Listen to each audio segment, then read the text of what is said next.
It's the Morgan Schinlever Show.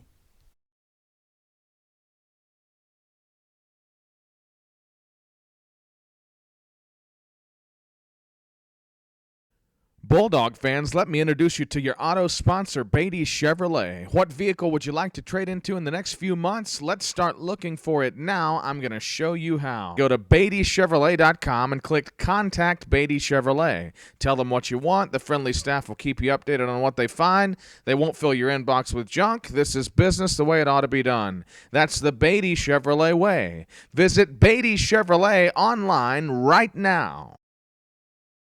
Welcome to the Coach Morgan Schinlever Show, and we keep getting better every week because we keep beating people and then having more exciting things coming up. Coach, you did exactly what you're supposed to do to the first two teams. You beat them badly. There were programs that weren't quite where yours is right now. Is this the first real test? I would say so. It's the first week in the district. It's against a school in West Knoxville that's a rivalry. A lot of our kids grew up with each other, so there's a lot of pride on the line for this game. But not to mention, Hardin Valley's a pretty good football program, and they've put it to us the last couple of years. I believe this game, this Friday, is going to be different. I think we're going to show up ready to play, and with the atmosphere that's around us, there's going to be an exciting Friday night. Now, you talked to me earlier off camera about what would have happened had you won this game last year. As you look ahead to the district race, and this being the first district game, recap that for me. Well, last year we were one or two plays away from that being a different game. We ended up losing by 10, and as coaches we're breaking down that film, and ifs and buts or candy nuts, every day be Christmas, and you can't live like that. But if we had won that game, we would have secured second in the district by the end of the season. That's saying if everything unfolded like it did. Sure. So this year we're definitely using that as motivation for our kids, letting them know that, hey, that was not our best ball game last year, and that this year we're going to have to make sure we come in prepared and clean up those mistakes that hurt us in the past. Sure. But the importance of this game, even though it's on the front end of the season, does have to do with your seeding at the end of the season. When you're in the playoffs,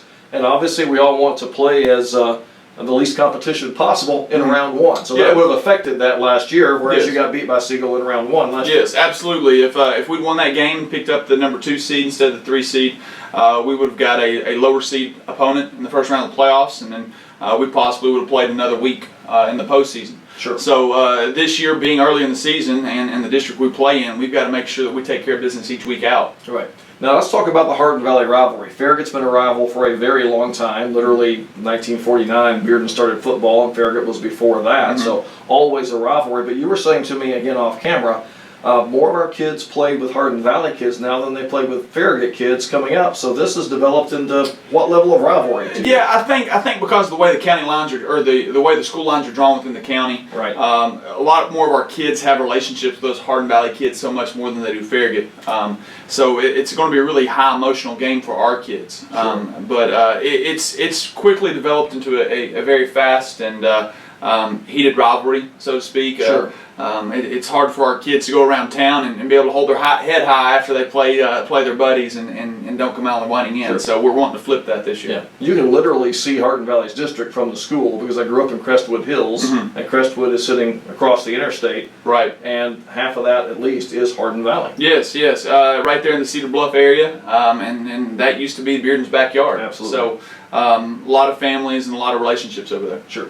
What do you have to do on the field to win, besides score more points? Tactically speaking, and in terms of people that need to step up or whatever, what do you see as the key to winning Friday night's game? I think the key for us is our front seven are going to have to play big. We're going to have to take away Hardin Valley's run game. We're going to have to make them one-dimensional. That's what they do best. They've got some very talented young men over there in the backfield, and they got some guys that can hurt you if you let them get in space. So we're going to have to keep them bottled up. And play some very sound football. Now, how about depth? Hardin Valley plays a lot more two ways. Is that correct? Yeah, they've got roughly about 7 to 8 guys that play both sides of the ball. I think that's something that we thrive in, is because we play 2 separate sides, and we only have maybe 2 or 3 that really, truly play both sides of the football. So we're looking forward to a warm Friday night. But if it's not so warm, then we're just going to wear them down Sure.